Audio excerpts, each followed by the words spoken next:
Yeah, we back. You Can't Play Boxing Podcast, episode, I think we're on episode 33, 34. Anyway, we getting up there, you know what I'm saying? For number one, I want to thank everybody for listening. You know, the listenership is going through the roof, so I appreciate everybody for tuning in. It's real humbling to kind of see the numbers go up. You know, as a community, we're going to keep conversing with each other, getting things out. Like I said, You Can't Play Boxing Podcast, boxing podcast about bullshit and boxing, you know what I'm saying? So that's how we're going to keep it. With that being said, let's get some of the house cleaning out the way. Number one, check us out on Instagram. You Can't Play Boxing. That's UCANTPLAYBOXING. You'll catch some of our stories and some of our posts, you know, when it comes out.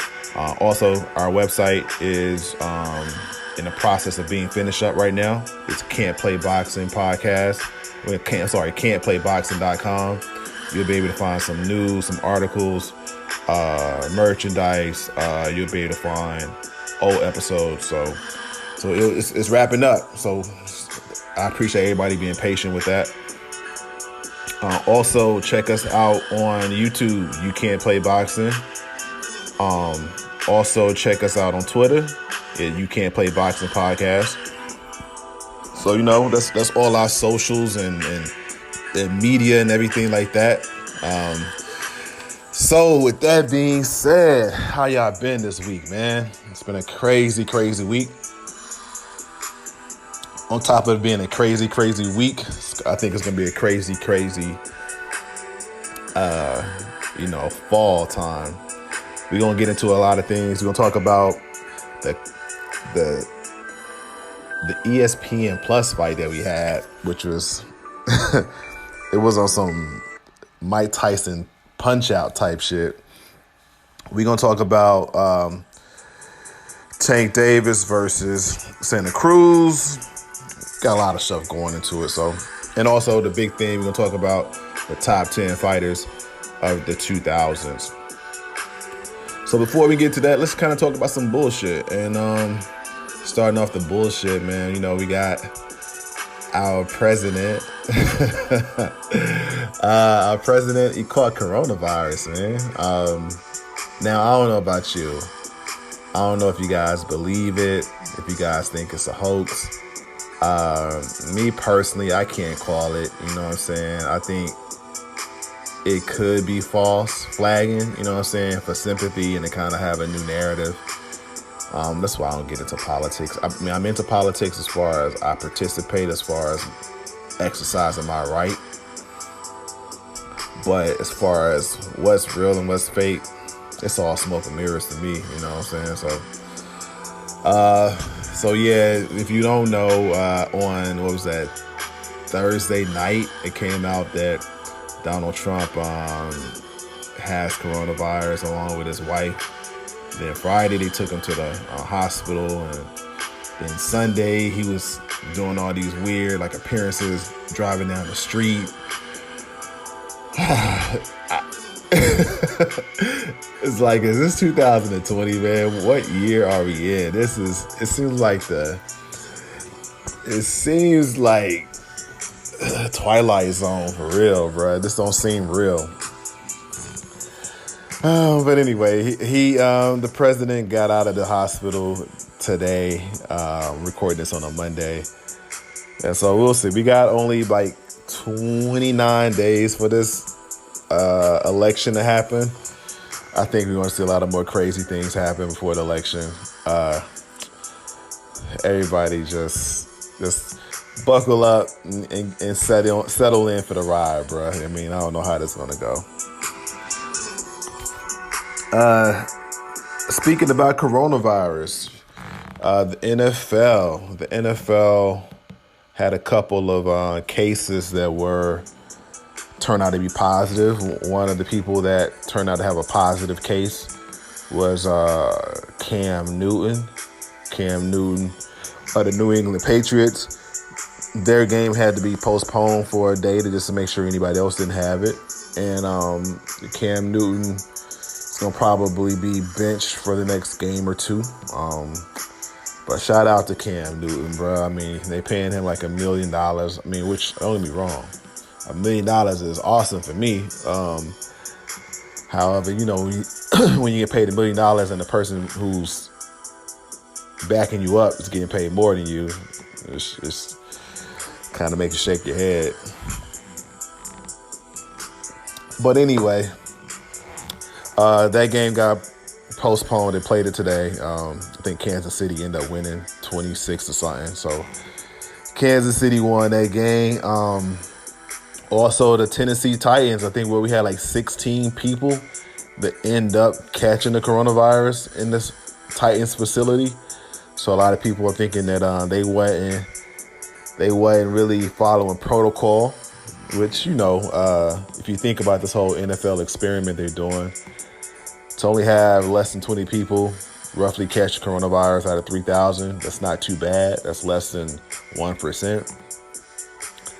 But, you know, it just tells you, man, this virus is something. And for all you people who think this virus is fake, bro, like, it's not a fake virus. Now, as far as how it got originated and all that, I don't know. But I know too many people that have had it. I know people who somewhat close to me have passed from it. Shit, who knows? I had a real bad cold, flu or whatever, like the month of February before they was even testing coronavirus heavily out here in the Bay Area. And I get colds all the time, but it was never a cold that made me like stay up all night where I couldn't sleep and I had to go to the urgent care. I haven't had a cold like that. But so who knows? I mean, this virus was out a long time before we even started testing for it. So everybody, like I said before, man, be safe out there. Be careful, you know, don't be scared, but don't be dumb either, you know what I'm saying? If something feels like, okay, I'm not being the cleanest right now, you might want to tighten it up, you know what I'm saying? So that's enough with the coronavirus talk. Also, we had in boxing news, Deontay Wilder has replaced Mark Breland. If you don't know, Mark Breland has been in Deontay Wilder's corner since he's turned professional. Mark Breland is one of the great amateur fighters, Olympians himself. I think on the 1984 team. And he been with Deontay Wilder coming up. I think I gave my thoughts about this on episode 25 when Deontay Wilder faced Tyson Fury. I think Deontay Wilder can use a different ear or a different voice. However, I think at this stage in the game, being 34 years old, you don't want to change too much from him. Just want to tighten up a few things like footwork, using his jab more, set up his power, because his power, he got a hell of a hammer right there, you know what I'm saying? So I don't think you want to do like 5 or 6 different things. Probably gonna need to tighten up 1 or 2, 3 things. Keep it simple and just add on to what he already has. So he's a tremendous talent. So, you know, I kind of feel a little bit bad for Mark Breland because I think he brought him far. However, if Deontay Wilder gets a new person in the corner that tightens a few things up. But he kept JD's. I don't know how I feel about JD's. I think we need a strong trainer. I'm not quite sure JD's is that. But we'll see. But shout out to Deontay Wilder. I think the fight with Tyson Fury should be coming up pretty soon. Hopefully we get a chance to see it. I'm looking forward to hearing it. I'm looking forward to seeing it, So, you know, we'll see how that goes. In other news, speaking about fights, speaking about upcoming pay-per-views, it was announced that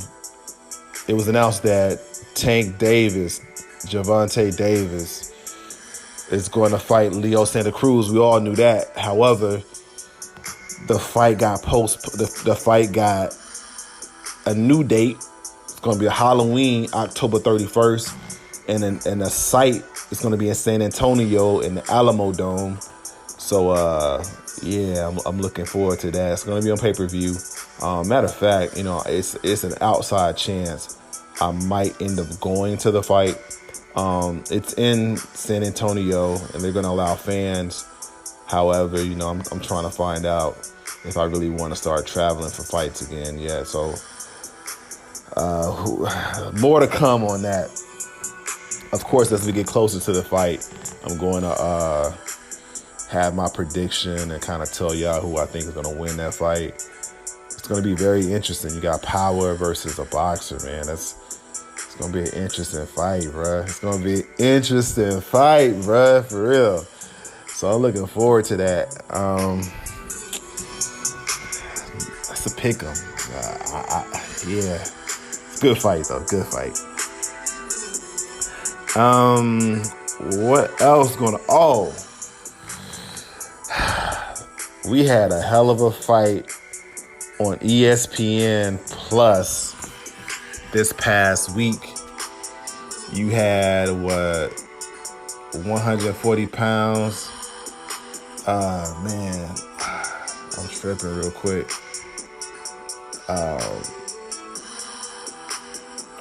And hold up, bro. I had this real quick. 140 pounds. I know Beyonce, he's the dude from Europe. Man, bear with me for a second. I'm sorry. I'm not even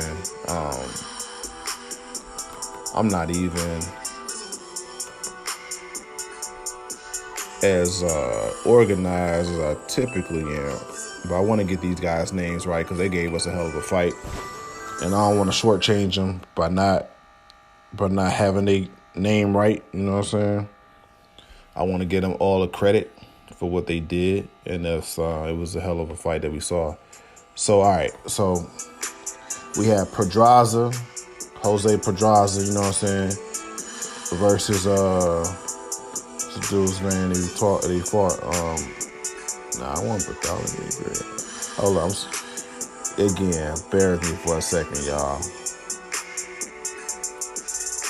Nah, it was Jose Zepeda, bro. I'm tripping.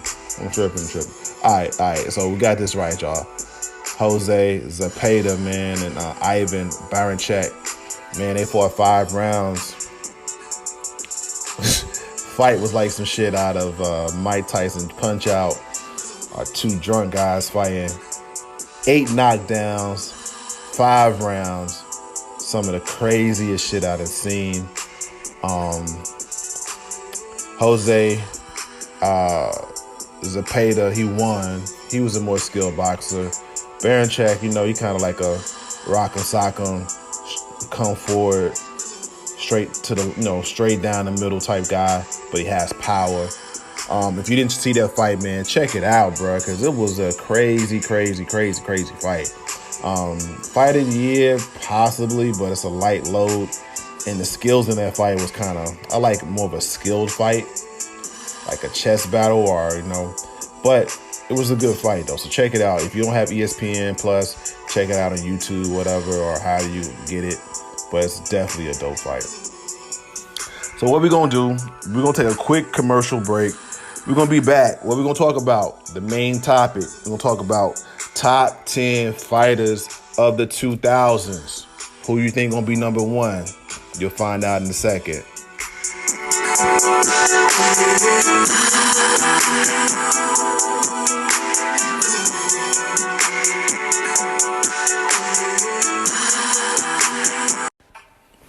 What's up?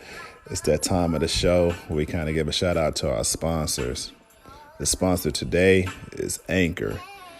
Anchor is everything you need to create your own podcast. You can use Anchor to distribute your show. They'll kind of get it out for you. And all you have to do is do it from your cell phone or your microphone, however you want to do it. But if you want to get your voice out there, if you want to talk to the people, there's no better place to do it than Anchor. So download the app, Anchor, or go to their website, anchor.com. It'll distribute your podcast on all platforms. So again, Anchor. Yeah. We back. You Can't Play Boxing podcast. So, man, what we about to do, we about to hop into the top 10 fighters of the 2000s. And the 2000s, bro, was a real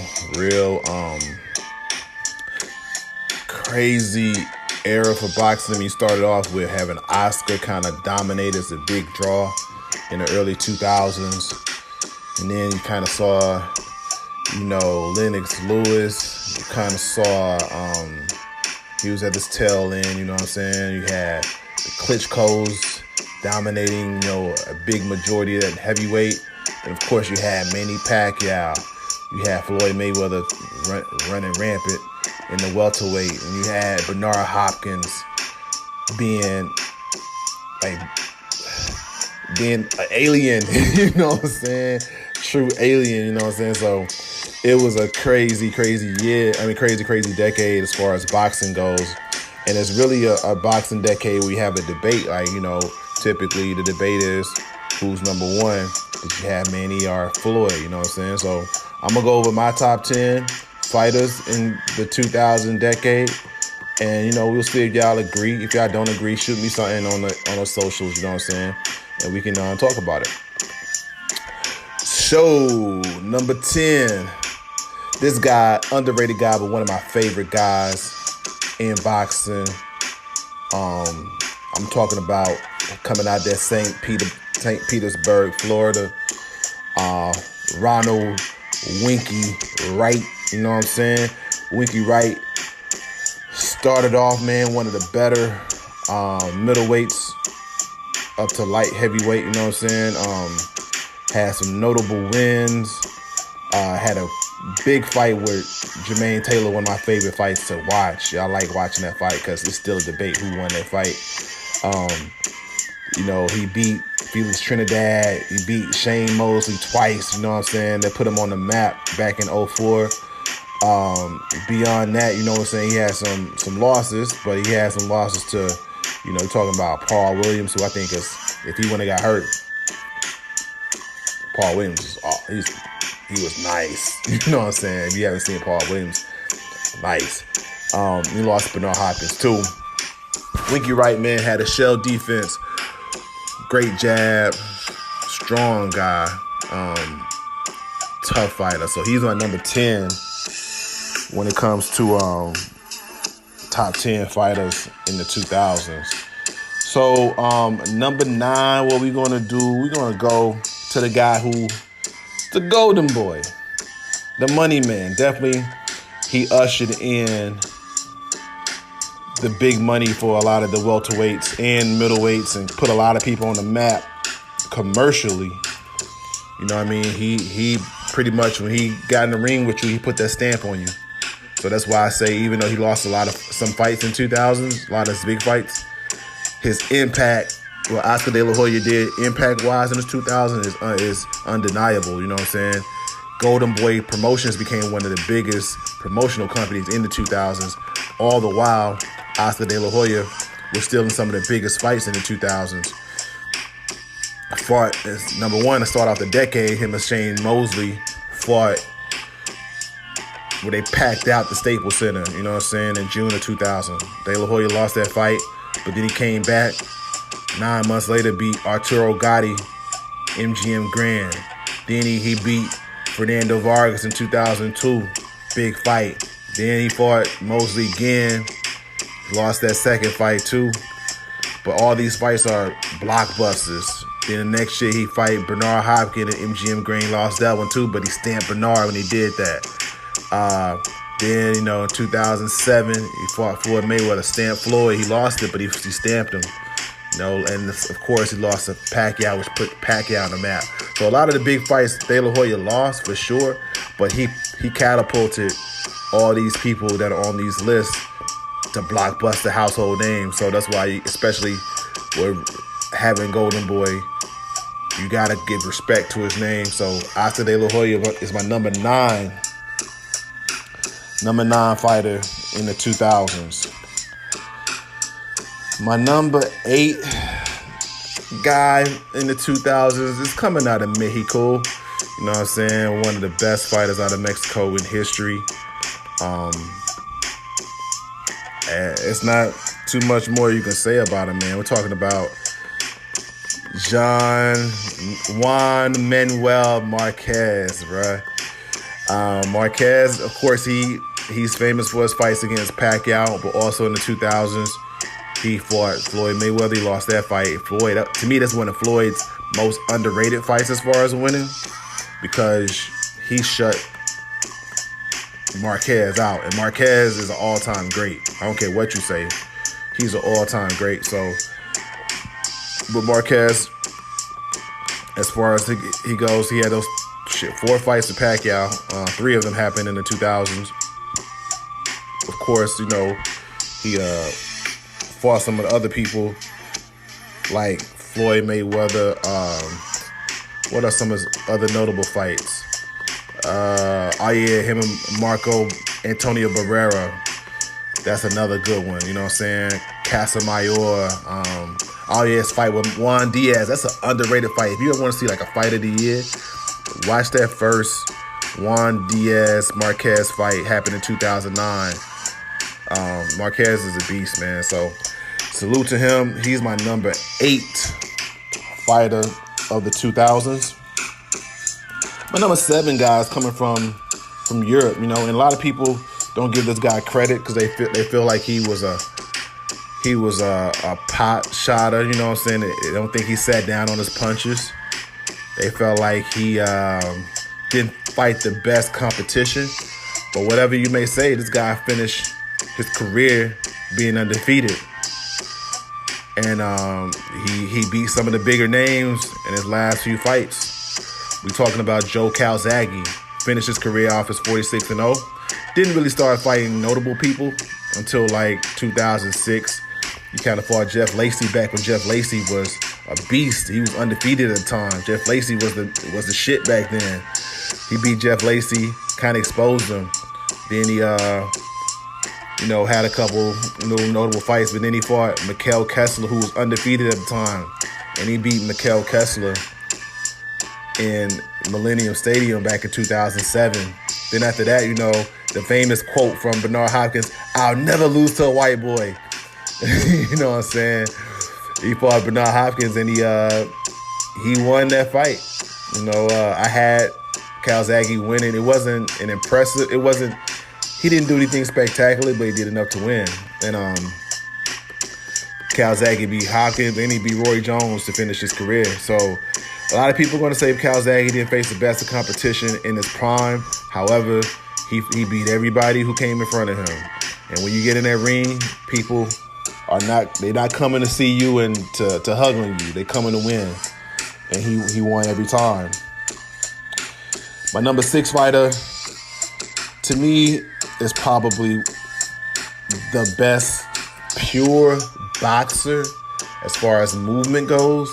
Jab and just if you want to build a prototypical boxer with intensity, skills, ring generalship, smarts, I'm talking about Miguel Cotto, and it's kind of bittersweet because Cotto lost some fights that I think, especially that Margarito fight, that took some out of him, and we all think Margarito was definitely cheating at the time. But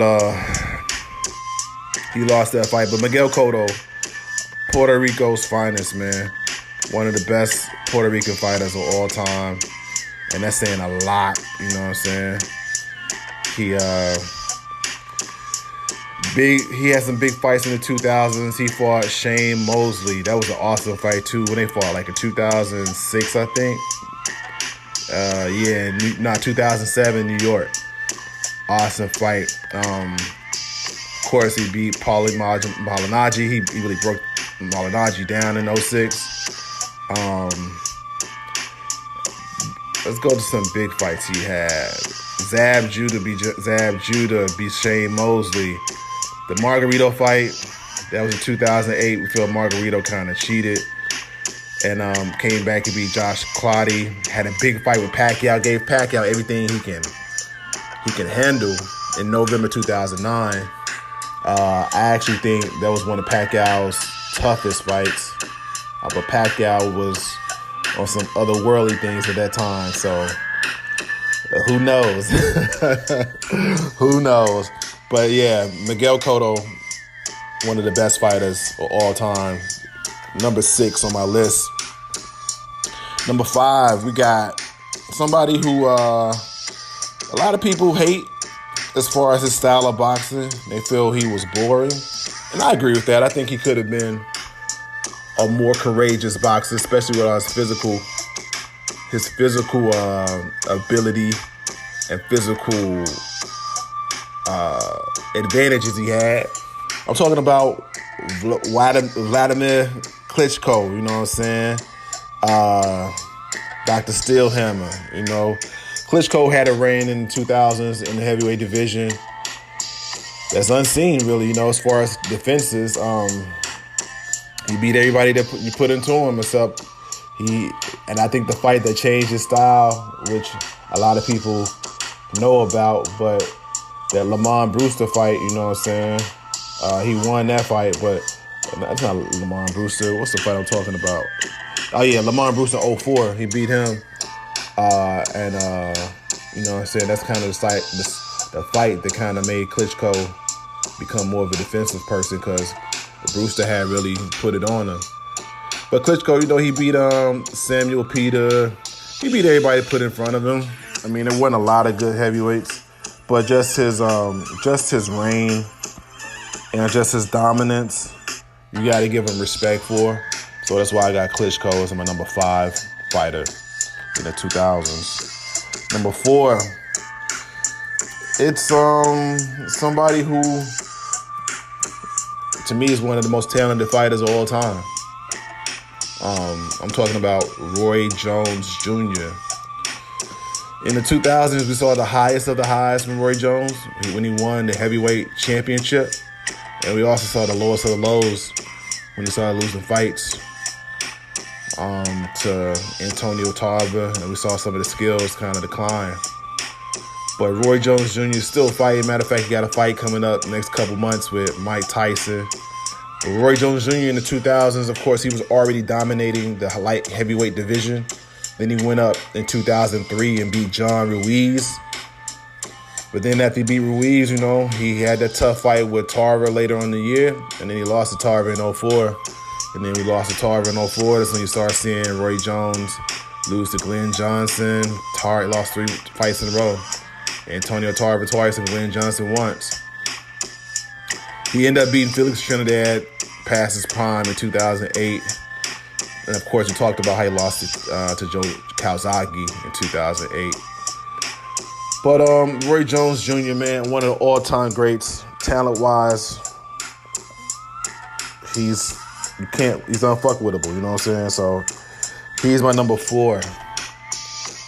Number 3, we talked about him earlier in the podcast. We're talking about one of the most disciplined fighters of all time. I'm talking about Bernard Hopkins. Bernard Hopkins had a lot of highs in 2000s. We talked about earlier how he beat Oscar De La Hoya. Some of the more underrated fights that Hopkins had. He had those fights with Jermaine Taylor, which I think one of them was a draw. I think Taylor won the second one. But he had those fights with Jermaine Taylor. He beat Antonio Tarver, beat Winky Wright, had a great fight with Calzaghe, beat Kelly Pavlik, who at the time was undefeated and a beast, and Hopkins was old as shit, and he won that fight. And Hopkins, you know, he really became a mainstream fighter, and he one of the most disciplined, crafty fighters of all time, and definitely the 2000s. So number 3 is Bernard Hopkins. Number two, I'm going to tell you what I'm going to do. Number 2 is Manny Pacquiao. We talked about him earlier. Pacquiao has some memorable fights all through the 2000s. His 3 fights he had with Manuel Marquez, who was number 8 on the list. Pacquiao fought pretty much almost everybody you can fight. He fought Cotto, you know what I'm saying? He fought Shane Mosley. He fought Antonio Margarito. He fought Ricky Hatton, beat Oscar De La Hoya. I mean, Pacquiao was on a run, bro. It's nothing you could have done with Pacquiao from like 07 to like 2000 and I would say 2010. That Pacquiao was on some other shit. One of the all-time greats still going at it right now. Manny Pacquiao's my number 2. And you already know who number 1. We're talking about TBE, Floyd Mayweather. What more needs to be said, man? Floyd was already a champion, undefeated, but Oscar De La Hoya put him on the map in that fight in 2007. After that, he fought Ricky Hatton. After that, he went on a little hiatus at the end of the 2000s. So that's why some people don't give it to him.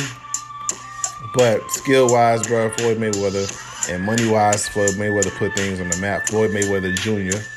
Let me give his pops his credit. You know what I'm saying? But Floyd Mayweather, the money man, Money Mayweather. He brought a lot of money in boxing, made it bigger, made the sport bigger, made people want to see him lose.